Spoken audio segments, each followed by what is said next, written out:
Hello guys, this is Vamshi. Welcome to our channel. Guys, ఈ రోజు అయితే ఒక 2 అప్డేట్స్ అయితే యూట్యూబ్ నుండి వచ్చాయన్నమాట. సో ఎవరైతే క్రియేటర్స్ ఉన్నారో వాళ్ళకి ఈ వీడియో చాలా బాగా ఉపయోగపడుతుంది. సో ఈ వీడియోలో నేను 2 అప్డేట్స్ గురించి అయితే, మేజర్ అప్డేట్స్ గురించి అయితే చెప్పబోతున్నా. సో వీడియోని స్కిప్ చేయకండి. వీడియో నచ్చితే ఖచ్చితంగా లైక్ చేయండి. అండ్ ఇంకెందుకు లేదు, వీడియోకి వెళ్ళిపోతాం. So let's get started.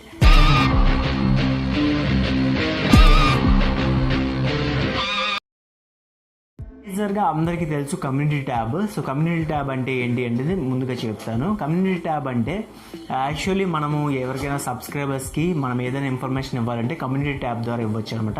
ఇక్కడ స్క్రీన్ రికార్డింగ్ చూడండి, ఒకసారి చెక్ చేయండి. సో ఎలా మనకి కమ్యూనిటీ ట్యాబ్ ఉంటుంది అనేది, ఇది మనకి ఫ్యూచర్లో చూసుకుంటే మనకి 1000 సబ్స్క్రైబర్స్ ఉన్న వాళ్ళకి మాత్రమే ఈ కమ్యూనిటీ ట్యాబ్ అనేది ఎనేబుల్ అయ్యేది. అంటే సబ్స్క్రైబర్స్ ఎవరైతే 1000 సబ్స్క్రైబర్స్ రీచ్ అవుతారో అటువంటి వాళ్ళకి మాత్రమే ఈ కమ్యూనిటీ ట్యాబ్ అనేది ఎనేబుల్ అయ్యేది అనమాట. సో ఇప్పుడు ఏంటి అంటే ఫ్యూచర్లో రానున్న అప్డేట్ ఏంటి అంటే, సో 500 సబ్స్క్రైబర్స్ ఉన్న ప్రతి ఒక్కరికి కూడా ఈ కమ్యూనిటీ ట్యాబ్ అయితే వస్తుంది. సో ఇది ఒక గుడ్ న్యూస్. ఎందుకంటే 1000 సబ్స్క్రైబర్స్ అంటే కొంచెం డిఫికల్ట్. సో మనకి 500 సబ్స్క్రైబర్స్ వచ్చారనుకోండి, ఖచ్చితంగా మనకి కమ్యూనిటీ ట్యాబ్ వచ్చేస్తుంది అనమాట. సో దీనివల్ల అడ్వాంటేజెస్ ఏంటి, అసలు కమ్యూనిటీ ట్యాబ్ అంటే ఏంటనేది కొన్ని ఎగ్జాంపుల్స్ రూపంలో చెప్తాను, వినండి ఒకసారి. కమ్యూనిటీ ట్యాబ్ వల్ల మనకి యూజ్ ఏంటి అంటే, మనం ఒక వీడియో పెట్టామనుకోండి, సో ఆ వీడియోకి మనము ఒకవేళ వ్యూస్ సరిగ్గా రాలేదనుకోండి, ఖచ్చితంగా మన కమ్యూనిటీ ట్యాబ్లో పోస్ట్ చేస్తే ఆ వీడియో ఏంటి అంటే నలుగురికి ఎక్కువ మందికి రీచ్ అవుతుంది అనమాట. రీచ్ అవ్వడం వల్ల మన వీడియో కొంచెం ఎక్కువ ఎంగేజ్మెంట్ అయితే ఉంటుంది, అంటే ఎక్కువ వ్యూస్ అయితే వస్తుంది, ఎక్కువ మందికి రీచ్ అవుతుంది అనమాట. ఫర్ సపోజ్ ఇంకొకటి ఏంటి అంటే, నోటిఫికేషన్స్ రానప్పుడు కూడా మనం ఈ కమ్యూనిటీ ట్యాబ్ని ఉపయోగించుకొని మనమైతే షేర్ చేస్తాం. షేర్ చేయడం వల్ల వీడియోస్ అవ్వచ్చు, ఏదైనా మన పోస్ట్ అవ్వచ్చు, ఏదైనా సరే పోల్ నెక్స్ట్ వీడియో ఏం కావాలి అని ఒక పోల్ పెట్టామనుకోండి. సో పోల్లోని మనకైతే ఆడియన్స్ ఓట్లు బట్టి మనమైతే వీడియోస్ చేస్తే మనకి మంచి వ్యూస్ అయితే వస్తాయి అనమాట. అంటే ఈ కమ్యూనిటీ ట్యాబ్ అనేది ప్రతి క్రియేటర్కి చాలా అవసరం. అండ్ కమ్యూనిటీ ట్యాబ్ గురించి చాలామందికి తెలియదు, ఎందుకంటే 1K సబ్స్క్రైబర్స్ రీచ్ కానీ క్రియేటర్స్ ఎవరికి కమ్యూనిటీ ట్యాబ్ గురించి తెలియదు. సో తెలుస్తుంది అంటే వేరే వాళ్ళ క్రియేటర్స్ ఛానల్స్లో చూసుకోవడం వల్ల.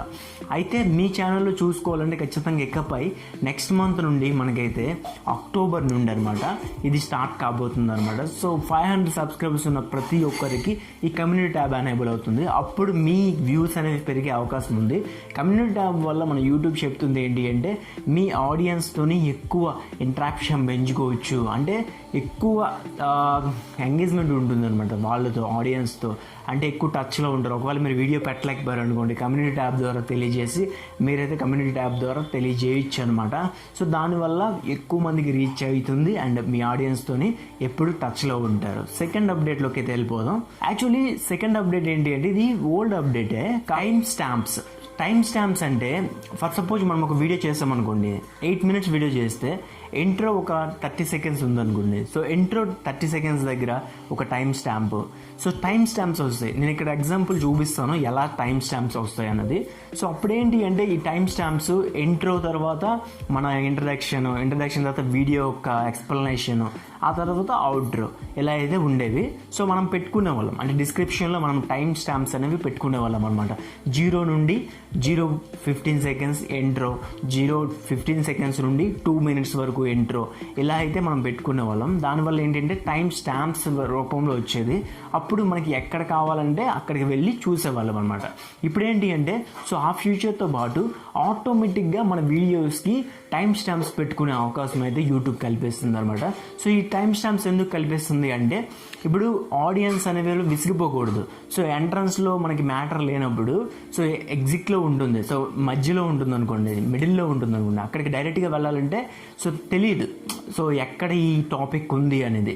ఫర్ సపోజ్ మనకు ఆ టాపిక్కి కావాలంటే డైరెక్ట్గా ఆ టైం స్టాంప్స్ మీద క్లిక్ చేస్తుంటే మనకి అక్కడ నేమ్ వస్తుంది. అదేవిధంగా మనకి ఎక్కడి నుండి చూస్తున్నామో, అంటే ఏ మ్యాటర్ చూస్తామో అనేది తెలిసిపోద్ది అనమాట. అప్పుడు ఆడియన్స్కి ఈజీ అవుతుంది. అందుకే టైం స్టాంప్స్ ఇప్పుడు ఏం చేశారంటే ఆటోమేటిక్గా పెట్టారనమాట. ఆటోమేటిక్గా మనమైతే ఎనేబుల్ చేసుకున్నాం అనుకోండి, ఖచ్చితంగా ఆటోమేటిక్గా పడిపోతాయి. మనం ప్రత్యేకంగా డిస్క్రిప్షన్లో పెట్టాల్సిన అవసరం అయితే లేదనమాట. సో ఈ మేజర్గా 2 అప్డేట్స్ అయితే వచ్చాయి. 500 సబ్స్క్రైబర్స్ ఉంటే మనకి కమ్యూనిటీ ట్యాబ్ వచ్చేస్తుంది ఇకపై అండ్ నెక్స్ట్ మంత్ నుండి. అండ్ ఇంకొకటి టైం స్టాంప్స్ గురించి ఆటోమేటిక్గా పెట్టుకునే సిస్టమ్ అనమాట. సో ఈ 2 అప్డేట్స్ మీకైతే క్లారిటీగా అర్థమయ్యి అనుకుంటున్నా. ఇటువంటి ఎన్నో అప్డేట్స్ అయితే మన ఛానల్లో వస్తాయి. So YouTube related and tech related topics అయితే తీసుకొస్తాను అనమాట. ఈ వీడియో నచ్చింటే ఖచ్చితంగా లైక్ చేసి మీ సపోర్ట్ తెలియజేస్తారనుకుంటున్నాను. Thanks for watching. This is Vamshi signing off. Bye now.